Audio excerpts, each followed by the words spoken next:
Hello बच्चों, let's start the atomic structure lecture number first. Okay, कुछ समय मैंने पढ़ा के गया था, जैसे कि मोल कॉन्सेप्ट हो गया था। ठीक है, लेकिन अब इस चैप्टर का ये था कि मेरे थोड़े एग्जाम वगैरह स्टार्ट हो गए थे, देन मैं एबल नहीं था क्लासेस लेने के लिए। लेकिन हाँ, अभी मैं रेगुलर रहूँगा और मैं 2 मंथ 3 मंथ के अंदर अंदर आपको फिजिकल, ऑर्गेनिक एंड इनऑर्गेनिक सब क्लियर करके दे दूँ। ओके, अब देखो, आज हम देखेंगे जो एटॉमिक स्ट्रक्चर है, इसका लेक्चर नंबर 1 है। ये पूरा हम इंट्रोडक्शन में निकालेंगे। ठीक है, ये पूरा किसका रहेगा? Introduction of atom. एटम क्या होता है, एटम के अंदर कौन कौन से पार्टिकल्स रहते हैं, वो सारी चीजें हम डिस्कशन करेंगे। तो देखो, पहले जो हमें पहला जो एटम्स के बारे में जो हमें थ्योरी मिली, वो किसने दी थी? डाल्टन ने। ठीक है, डाल्टन ने बोला था कि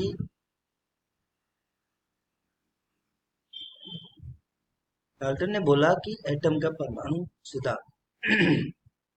डाल्टन ने द्रव्यमान संरक्षण नियम और निश्चित अनुपात के मूलभूत नियम के आधार पर परमाणु सिद्धांत दिया। उसने सिद्धांत एक तार्किक परिमाण के रूप में गुणित अनुपात का नियम प्रतिपादित किया। ठीक है, इस सिद्धांत से प्रमुख विषय एक देखो कि उन्होंने एक नियम दिया, द्रव्यमान संरक्षण। संरक्षण का मतलब क्या हो गया कि कोई बदलाव नहीं होना। ठीक है, जैसे कि जैसे हमने पानी ले लिया और उसको हमने एक बॉक्स में रख दिया, थर्माकोल में। उसको हीट किए करेंगे, गर्म करके रख दिया। अब क्या होगा? उसका हीट बनेगा, स्टीम बनेगा, ऊपर जाएगा, वेपर बन के वही वापस क्या होगा? वेपर बन के लिक्विड बन के वापस उसका अमाउंट यही रहेगा। ठीक है, कोई चेंज नहीं हुआ। जैसे कि हम रुद्धोष्म परीक्षण में आगे देखेंगे। ठीक है, तो अब इसमें देखो क्या बोलते हैं, प्रत्येक तत्व बहुत ही छोटे छोटे कणों से निर्मित होता है, जैसे परमाणु कहते हैं। परमाणु क्या होता है? एक अविभाज्य कण है।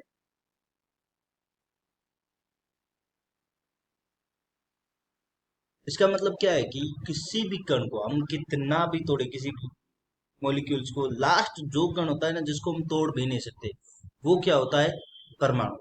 ठीक है, एक निश्चित तत्व के सभी परमाणु समान होते हैं, ओके, किंतु अन्य तत्वों के परमाणुओं से भिन्न होते हैं। देखो कि एक कोई भी हमने एक मॉलिक्यूल लिया है, जैसे फॉर एग्जांपल एल्यूमिनियम है, तो एल्यूमिनियम के जितने भी परमाणु होंगे वो सब सेम होंगे। और यहीं पे अगर बोरोन ले लेंगे तो बोरोन के सारे परमाणु क्या होंगे? सेम होंगे। लेकिन इन दोनों का अगर हम कंपैरिजन करेंगे तो ये क्या रहेगा? डिफरेंट रहेंगे।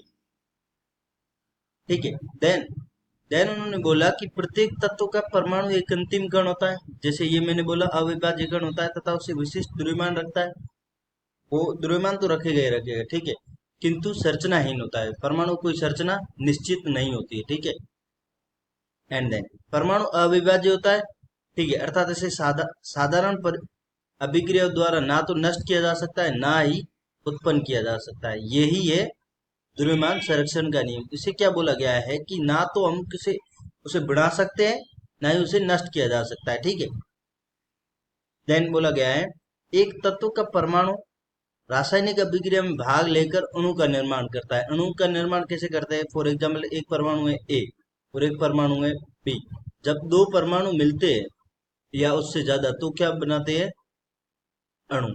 ठीक है, एंड देन एक दिए गए यौगिक में परमाणु की आपेक्षिक संख्या तथा प्रकार समान होता है।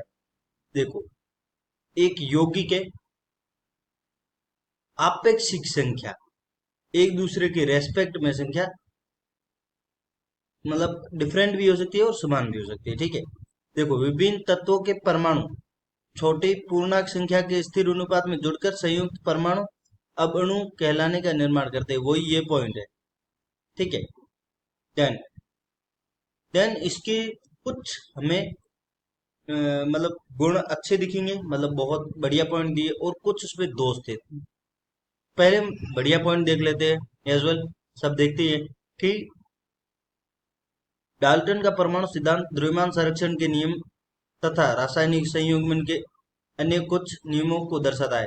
देखो, संरक्षण नियम क्या हो गया कि जिसमें ना तो नष्ट किया जा सकता है, ना ही बनाया जा सकता है। और संयुग्मन का क्या हो गया, जिसमें परमाणु मिलकर क्या बनाते हैं, परमाणु से अणु बनता है। ठीक है। अब देखो, तत्वों के परमाणु रासायनिक अभिक्रिया में भाग लेते हैं, ये भी करेक्ट है। ठीक है। अब देखो, अब दोष में क्या दिया गया है, तत्वों के परमाणु भारों के बारे में कुछ नहीं बताया, भार के बारे में कुछ नहीं बताया, ये बताया कि बस भार होता है, इसके आगे कोई जानकारी नहीं दी। ठीक है। वह यह नहीं समझा सका कि समान तत्वों के परमाणु एक दूसरे के साथ क्यों संयुग्मित होते हैं। देखो, ये भी नहीं समझाया गया कि जब समान तत्व होते हैं, एक जैसे, उन दोनों का संयुग्मन क्यों नहीं होता है। ठीक है। और निश्चित अनुपात का नियम विफल होता है यदि विभिन्न समस्थानिकों को प्रयुक्त किया जाए। देखो, कुछ समस्थानिक होते हैं, समस्थानिक का मतलब कि समान स्थान। ठीक है। ये अपन आगे पीरियोडिक टेबल में पढ़ेंगे, लेकिन यहाँ पे मैं थोड़ा सा बता देता हूँ कि निश्चित अनुपात का नियम विफल होता है यदि समस्थानिकों को, निश्चित अनुपात का नियम मतलब क्या है कि कोई एक तत्व है, जैसे कि हम ले लेते हैं CO2। अब इसमें हम निश्चित अनुपात, कार्बन, ऑक्सीजन, कार्बन का कितना होता है, 12, 16 दो 32, ये इस प्रकार से होता है। अब इनका क्या बोला गया है कि ये निश्चित ही रहेगा, लेकिन ऐसा नहीं होता है। अब कार्बन का अगर यहाँ पे हमने ले लिया C6 14 आ गया, तो ये फिर निश्चित नहीं रहा ना, यहाँ पे 14 हो गया, तो इनके लिए कोई भी रूल फॉलो नहीं हो रहा था। तो ये इसकी एक डिसमिलरिटी रह गई। ओके। देन अब आते हैं हम कि एटम की जो नेचर होता है वो क्या होती है, प्रकृति क्या होती है एटम की। तो अब देखो, बोला गया है कि 1830 में माइकल फेराडे ने परमाणुओं की विद्युतीय प्रकृति के बारे में प्रथम महत्वपूर्ण तथ्य दिया, स्टेटमेंट दिया। ठीक है। उसने प्रक्षित किया कि जब एक विद्युत अपघटे, विद्युत अपघटे मतलब कि इलेक्ट्रोलाइट्स, जब हम इलेक्ट्रिक करंट प्रोवाइड करते हैं तो प्लस एंड माइनस में टूट जाते हैं। संगलित अवस्था अथवा विलय अवस्था, विलय अवस्था मतलब कि लिक्विड फॉर्म में, जब पानी के अंदर खोल दिया या फिर किसी लिक्विड पे खोल दिया, से विद्युत को गुजारा जाता है, तो यह रासायनिक परिवर्तन से गुजरता है। यह केवल तब संभव है जब परमाणु में कुछ आवेशित कण हो। मैंने बोला ना, प्लस और माइनस। इसके बाद ये रेडियो धर्मिता की खोज हुई। ठीक है। रेडियो एक्टिव की बात आई, फिर गैसों के माध्यम से विद्युत के प्रवाह, विसर्जन, नली प्रयोग आदि से यह स्पष्ट हुआ कि परमाणु में कुछ आवेशित कण होते हैं। एक परमाणु धनावेशित तथा ऋणावेशित कण की समान मात्रा में उपस्थित के कारण विद्युतीय रूप से उदासीन होता है। जैसे देखो कि A प्लस है, B माइनस है। ठीक है। अब ये अभी हमें ऐसा नहीं दिख रहा है। ठीक है। अब क्या हुआ, ये दोनों कण थे AB। ठीक है। इस पे क्या किया हमने, करंट दिया और इनको हमने डाल दिया एक लिक्विड के अंदर, जिसके यहाँ तो हमने टच कर दिया पॉजिटिव, यहाँ हमने टच कर दिया नेगेटिव इलेक्ट्रोड। अब ये बैटरी इससे कनेक्टेड है। अब इसमें हमने दे दिया करंट, करंट दिया तो ये किस में टूट जाएगा, A प्लस B माइनस, और ये दोनों क्या बन जाएंगे, विद्युत अपघट है। करंट प्रोवाइड करने से अपघट है, अपघट है मतलब टूट गए। ठीक है। अब आते हैं मूलभूत कण। मूलभूत कण कौन कौन से होते हैं, उनके बारे में यहाँ पे जानकारी हम इकट्ठा करेंगे। ठीक है। अब देखो, एक तो होता है इलेक्ट्रॉन। ठीक है। इलेक्ट्रॉन, प्रोटॉन एंड न्यूट्रॉन, इसके अलावा बहुत सारे कण होते हैं। ठीक है। लेकिन हमें जो मैक्सिमम जो अपने सिलेबस में है, यो तीन ही है, इलेक्ट्रॉन, प्रोटॉन एंड न्यूट्रॉन। देखो, पहले हम बात करते हैं इलेक्ट्रॉन, इलेक्ट्रॉन के गुण। इलेक्ट्रॉन को जे जे थॉमसन द्वारा खोजा गया था पहली बार। ठीक है। जो इलेक्ट्रॉन पर आवेश होता है, ये आवेश है, इसको हमेशा के लिए हम Q या फिर E से डिनोट करेंगे। ओके। ये क्या होता है,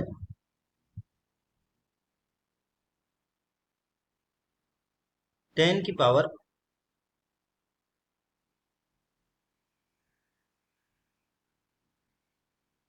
19, ये 19 यहाँ पे 19 कूलाम होता है। ओके, देन इलेक्ट्रॉन का मोलर द्रव्यमान 5.6 इंटू 10⁴ ग्राम मोल पर होता है। 1897 में जे जे थॉमसन ने विद्युत तथा चुंबकीय क्षेत्रों में कैथोड किरणों के विक्षेपण के अध्ययन द्वारा इलेक्ट्रॉनों के ई बाई एम मान, मतलब कि आवेश और द्रव्यमान को निर्धारित किया। ई बाई एम का जो मान था वो कितना आया था, 1.7588 इंटू 10⁻⁸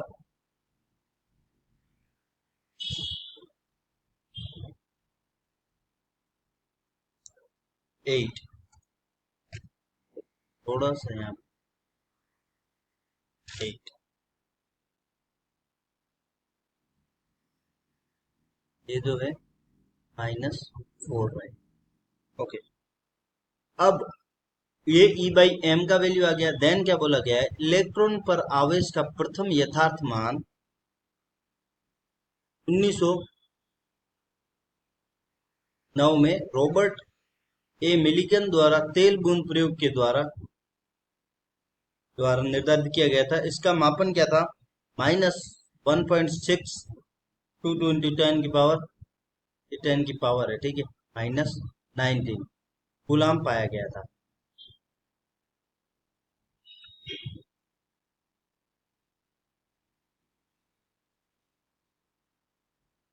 कूलाम को क्यू से लिखें, ठीक है।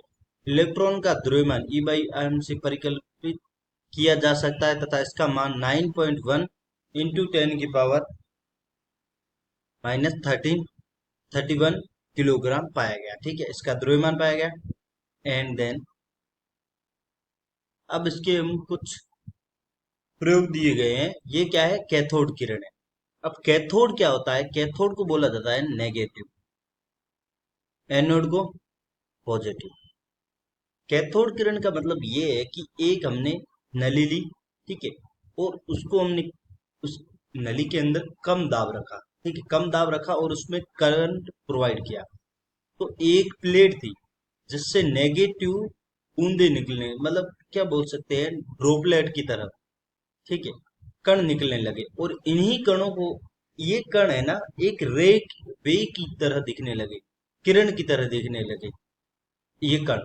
इन्हीं कणों को कैथोड किरणें कहा गया, जो ये किरणें बनी। और इसमें जो कण होते हैं इनको क्या बोला गया, इलेक्ट्रॉन, ठीक है। अब इनकी हम कुछ विशेषताएं देखते हैं कि क्या बोला गया, इलेक्ट्रॉन को बहुत कम दाब पर गैसों के माध्यम से विद्युत पारगमन के अध्ययन के परिणाम स्वरूप खोजा गया था, जिसे विसर्जन नलिका के प्रयोग रूप में जाना जाता है।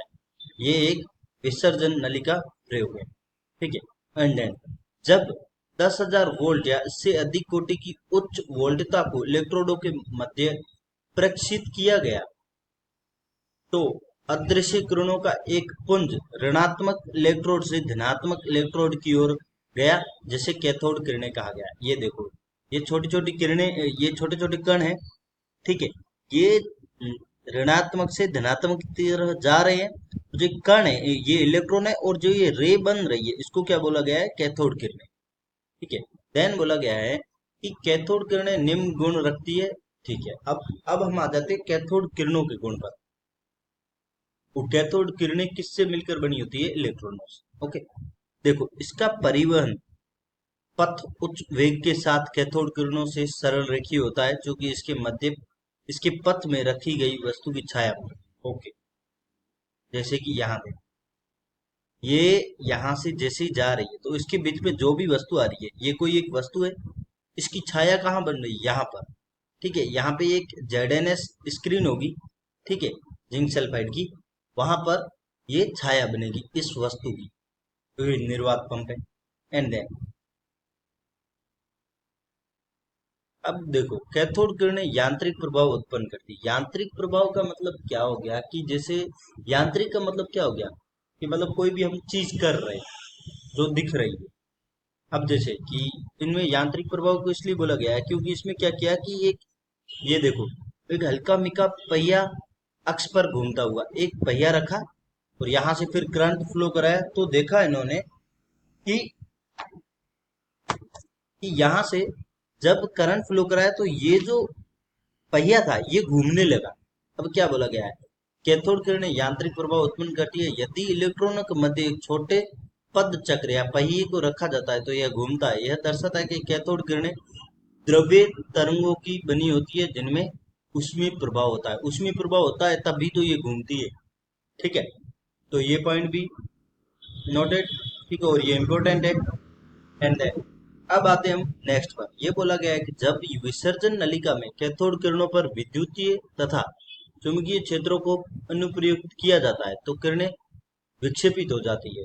मतलब स्पष्ट है कि ये आवेशित किरणें हैं, कण रखते हैं। ठीक है, अब देखो ऐसा इसलिए है कि जब हम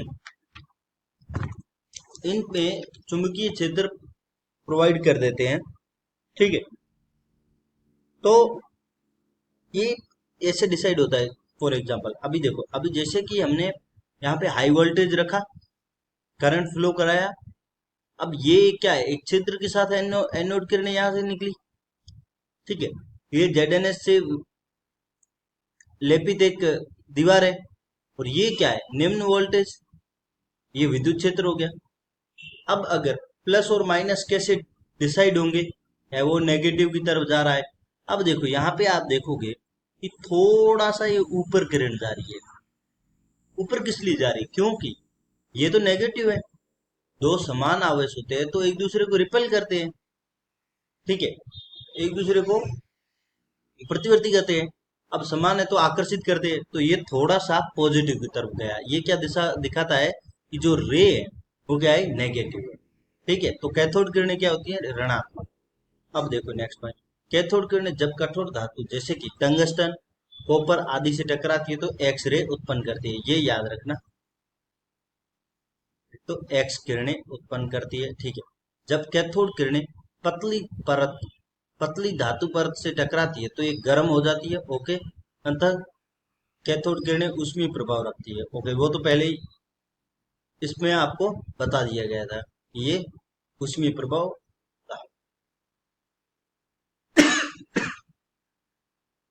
ठीक है, जब ये एनोड पर कांच से टकराती है तो हरी चमक उत्पन्न करती है।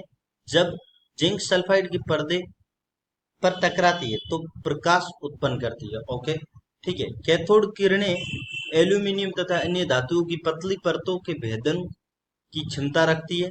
ये फोटोग्राफिक प्लेटों के को प्रभावित करती है।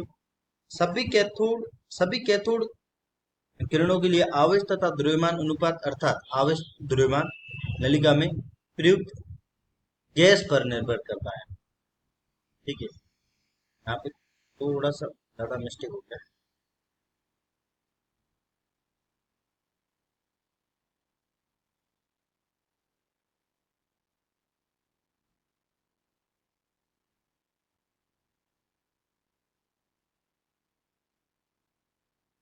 ये रेस हो गया गैस से।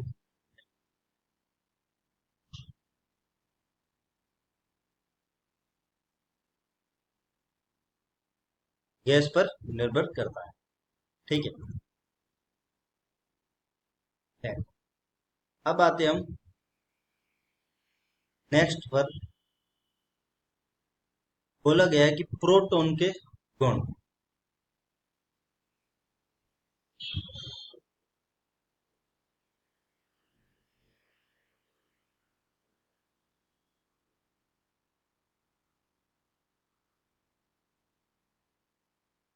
प्रोटॉन क्या होता है, ये एक पॉजिटिव चार्ज है। ठीक है, ये किसने, गोल्डस्टीन के दीवार द्वारा खोजा गया था, एक प्रयोग था। ठीक है, गोल्डस्टीन ने एक लेयर वाला प्रयोग किया था, वो अभी बता देते हैं कि प्रोटॉन जो होता है इस पर आवेश क्या होता है, 1.6, जो उसका क्यू चार्ज होता है 1.6 इंटू 10⁻⁻19 गुलाम होता है। ठीक है, अर्थात एक धन आवेश होता है। अगर इसको फेरेड में लिखेंगे तो 1 फेरेड। ओके, प्रोटॉन का द्रव्यमान जो होता है 1.672 इंटू 10⁻⁻27 या 1.0072 AMU। ठीक है, अब देखो, एक प्रोटोन को एक उप परमाणु कण के रूप में परिभाषित किया जाता है जिसका द्रव्यमान लगभग 1 mu आवेश प्लस 1 इकाई होता है। धनात्मक किरणें प्रोटॉन की खोज, ये धनात्मक किरणें थी, ठीक है। और जो ऋणात्मक किरणें थी वो किसको शो कर रही थी? इलेक्ट्रॉन के व्यवहार, ठीक है। तो अब देखो कि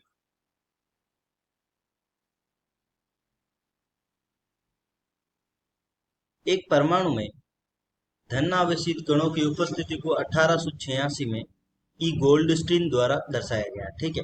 उसने एक छिद्रल कैथोड के उपयोग द्वारा उसी विसर्जन विसर्जन नलिका प्रयोग को दोहराया, ठीक है, दोहराया।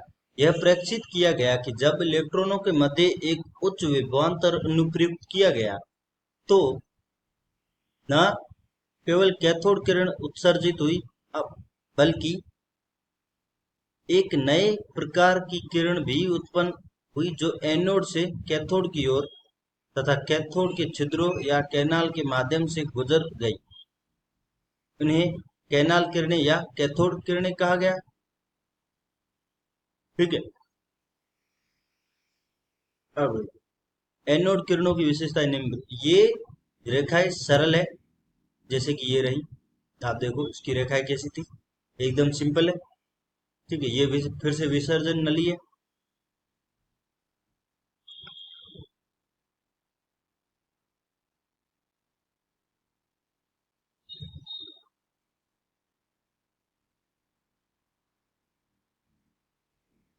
देन एनोड किरणें कैथोड किरणों के समान चुंबकीय तथा विद्युत क्षेत्र द्वारा विक्षेपित होती है, किंतु दिशा पृथक होती है। इसका मतलब है कि ये किरणें धनावेशित होती है। ये किरणें गतिज ऊर्जा रखती है, उसमें प्रभाव भी दर्शाती है, जैसे एनोड कैथोड दिखाती है। इन किरणों के लिए EM/E अनुपात भी इलेक्ट्रॉनों से कम होता है, ओके। कैथोड किरणों के विपरीत इनका EM का मान नलिका में ली गई गैस की प्रकृति पर निर्भर करता है। ये किरणें ZNS जो पर्दा होता है पर प्रकाश की चमक उत्पन्न करती है, ओके। ये किरणें पतली धातु परतों से गुजर सकती है जबकि वो नहीं होता है, ठीक है। ये गैसों में आयनन उत्पन्न करने में सक्षम होती है। आयनन का मतलब क्या हो गया? इलेक्ट्रॉन को रिमूव करना बाहरी कक्षा से। ये भौतिक और रासायनिक परिवर्तन उत्पन्न कर सकती है, ठीक है। अब आते हैं न्यूट्रॉन पर। न्यूट्रॉन मतलब क्या हो गया? न्यूट्रल, न्यूट्रल बिल्कुल, ठीक है। अब देखो इसके बारे में जानकारी,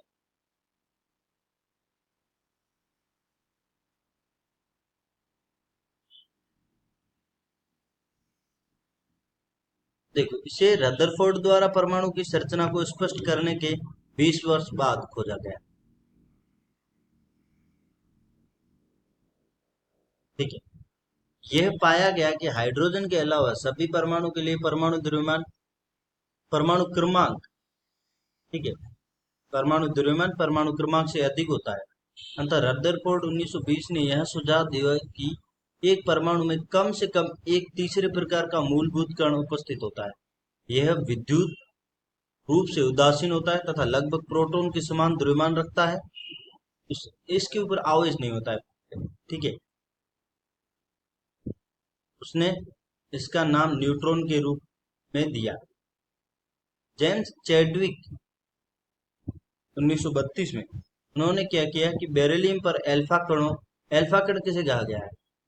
हीलियम को, ठीक है, कि एक पुंज के साथ बौछार की तथा विद्युतीय तथा चुंबकीय रूप से उदासीन विकिरणों को प्रेक्षित किया है। यही है न्यूट्रॉन, ओके। वे उदासीन कण थे उन्होंने जिन्हें न्यूट्रॉन कहा गया। नाभिकीय अभिक्रिया निम्न प्रकार से क्या किया कि बेरिलियम या बेरियम पर क्या किया? अल्फा कणों की बौछारें की, जिससे क्या हमें मिला? एक कार्बन का परमाणु मिला और साथ में हमें क्या मिला? एक अनदर जिसके ऊपर कोई चार्ज नहीं था, ठीक है। अब देखो हमें एक न्यूट्रॉन एक उपकरण है। उपकरण मतलब कि पार्टिकल है एटम का, जिसका द्रव्यमान कितना होता है? 1.675 इंटू 10 की पावर -24 लगभग एएमयू या हाइड्रोजन परमाणु पर प्रोटॉन के द्रव्यमान के निकटता इस पर कोई विद्युतीय आवेश नहीं होता है। ठीक है, ये न्यूट्रल होता है।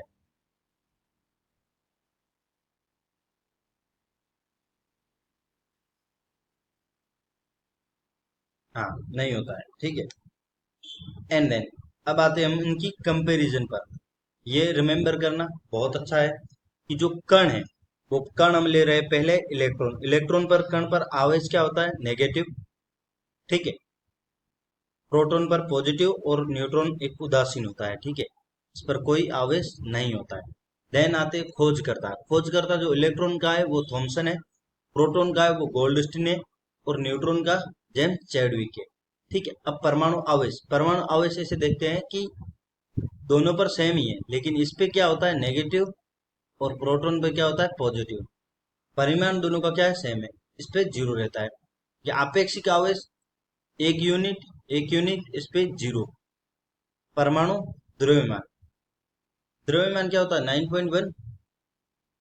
परम द्रव्यमान कितना होता है? 9.1093 इंटू 10 की पावर -31 किलोग्राम। और प्रोटॉन क्या होता है? 1.672 और वहीं पे न्यूट्रॉन का क्या होता है? 1.67493 इंटू 10 की पावर -27 किलोग्राम। अब देखो इनका आपेक्षिक द्रव्यमान देखते हैं तो फिर देखो इलेक्ट्रॉन का क्या हो गया? 0.00054 और जबकि प्रोटॉन का 1.0727 और वहीं पे न्यूट्रॉन का 1.00867 अब यहाँ पे ई बाई एम देखो, ई बाई एम के रूप में अगर हम देखेंगे तो ई बाई एम देखो कि इलेक्ट्रॉन के लिए कितना आ रहा है? 1.57 इंटू 10 की पावर 11, और प्रोटॉन के लिए 9.58 इंटू 10 की पावर 7। अब और न्यूट्रॉन के लिए जीरो। अब देखो, अब यहां से अगर हम देखेंगे कि इनकी कंपैरिजन करें तो सबसे ज्यादा किसका होगा? इलेक्ट्रॉन का, ई बाई एम। ठीक है, और उसके बाद किसका होगा? प्रोटॉन का। देन किसका होगा? न्यूट्रॉन का। अब ई बाई एम का क्रम देखते हैं। इलेक्ट्रॉन, प्रोटॉन, अल्फा कण एंड न्यूट्रॉन के लिए ई बाई एम पूरा सोल्व करेंगे तो इलेक्ट्रॉन के लिए कितना आ गया? 1837। ठीक है, एंड देन प्रोटॉन के लिए एक, अल्फा कण के लिए 0.5 एंड न्यूट्रॉन के लिए जीरो। तो यहाँ पे इलेक्ट्रॉन, प्रोटॉन, अल्फा कण का हो गया। अब देखते हैं यहाँ पर। अब बोला गया है कि कौन सा उच्चतम ई बाई एम पद रखता है। ठीक है, तो यहाँ पे जिसका ज्यादा किसका होगा? E by M. E by M maximum होने का मतलब क्या है? एम का कम होना। एम कम होगा और ई ज्यादा होगा तो भी चलेगा। अब देखो एम कम यहाँ पे किस किस का है? यहाँ पे देखो इस पर आवेश 2 है, हीलियम पर। हीलियम का परमाणु द्रव्यमान 2 है। ठीक है, अब हाइड्रोजन पर देखो, हाइड्रोजन पर आवेश 1 है, इसका एटम एटॉमिक वेट भी 1 है। हीलियम पर आवेश 1 है, वेट 2। ये 1, ये 2, ये फिर फॉलो नहीं हो रहा, जीरो आ गया। तो फिर ज्यादा किसका आ रहा है? सेकंड का। So the correct answer is the second. ठीक है, and then next question. Next में देखो, नेक्स्ट में देखा गया है क्वेश्चन में कि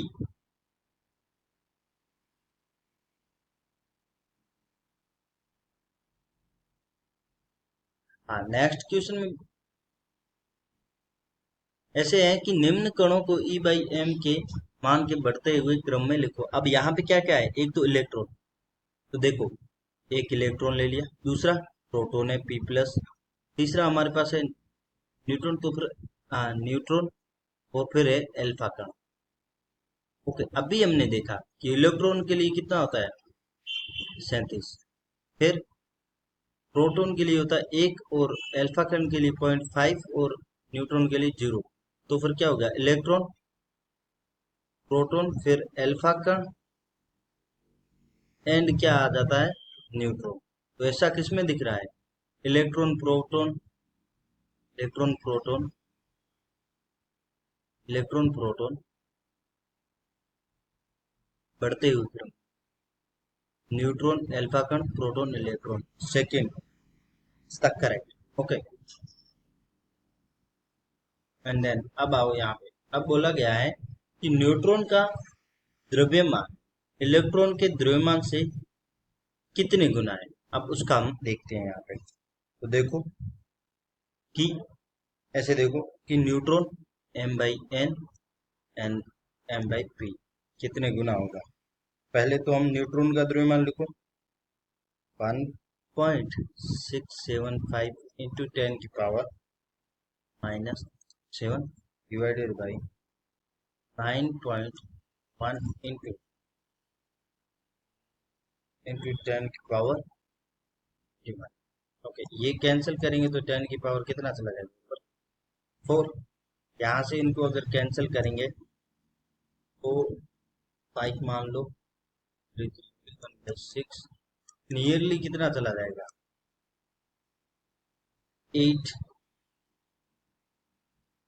9 समथिंग कुछ। करेक्ट आंसर कौन सा हो गया, फर्स्ट। सो आज का लेक्चर इंट्रोडक्शन था, छोटा सा था, इसमें ज़्यादा इतना कुछ कराया नहीं है, ठीक है। और बेसिक सी चीज़ें थी जो पढ़ाई गई है। आगे हम नेक्स्ट में थॉमसन मॉडल भी पढ़ना हमें बाकी है, उसकी कमियां भी देखनी बाकी है। उसके बाद में हम न्यूट्रॉन को और अच्छे से पढ़ेंगे, रदरफोर्ड मॉडल है, ठीक है। और उसके बाद फिर हम परमाणु क्रमांक वगैरह ये सारी चीज़ें पढ़ेंगे, और फिर हम चुंबकीय की विकिरणों के कोण, उनकी विशेषताएं, फिर हम क्वेश्चन भी करेंगे अच्छे अच्छे न्यूमेरिकल्स। ओके, सो आज के लिए इतना ही है। बहुत दिनों बाद लेक्चर लिया, भी स्टे हैप्पी, टाइम कम है, ठीक है। तो अच्छे से अपनी पढ़ाई करो। Okay, thank you.